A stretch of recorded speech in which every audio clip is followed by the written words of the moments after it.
Anyare sa Converge Fiber Xers, minamalang ng bossing, nagalit tuloy si Coach Aldin Ayo at halos gusto pang banata ng referee. Solid ang debut ng import ng Blackwater, kinain lang ang depensa ng Rookie of the Year na si Justin Arana. So game day, kalawang araw ng pagbabalik ng PBA kung saan makakalaban ng Converge Fiber Xers ang Blackwater bossing. Tapat ang past and the present Coach Aldin Ayo kontra sa former coach ng Converge na si Coach Jeffrey Cariaso. Daming magde-debut ngayon, import, rookie at itong nagbabalik PBA na si Mac Talio. Well, opening quarter, mainit na shootout agad beyond the arc na binuksan ng top of the key 3-pointer ni Alex Stockton. Sagot naman ng stop and pump 3-point shot si JB Casio na agad ding binura ni Tom Vodanovic. Sa ikalawang attempt ni Tom, nabag sa kanya sa landing spot si Troy Rosario na agad nakuha ang second personal foul. Kaso Tom Vodanovic maaga ring nakuha ang second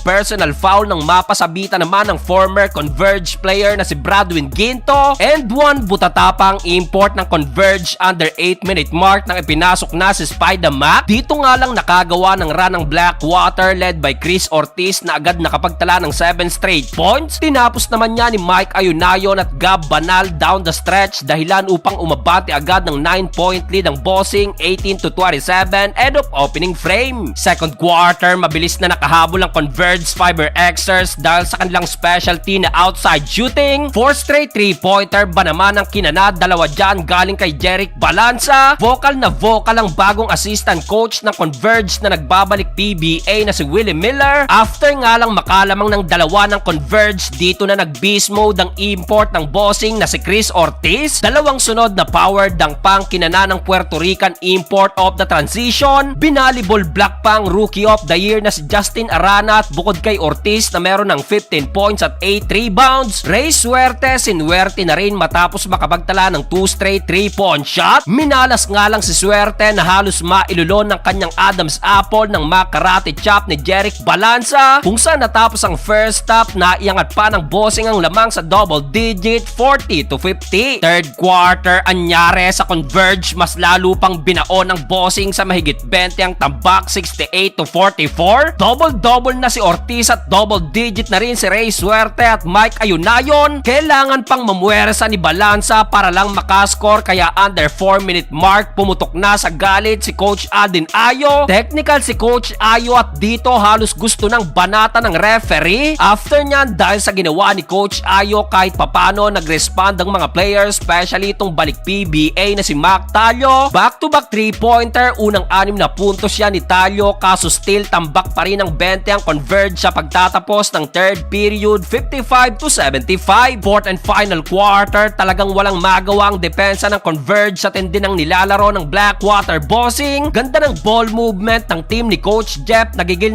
talunin ng kanyang former team. Si Chris Ortiz di pa natapos at pati Rookie of the Year na si Justin Arana kinain lang sa kanyang low post move. Sa laki ng nagawang lamang ng Blackwater, maaga na ring nilabas ni Coach Ayo ang kanyang mga key players at sa huli panalo ang Blackwater bossing. Nakapagtala ng 21 points, 11 rebounds at 6 assists si Chris Ortiz sa kanyang debut game.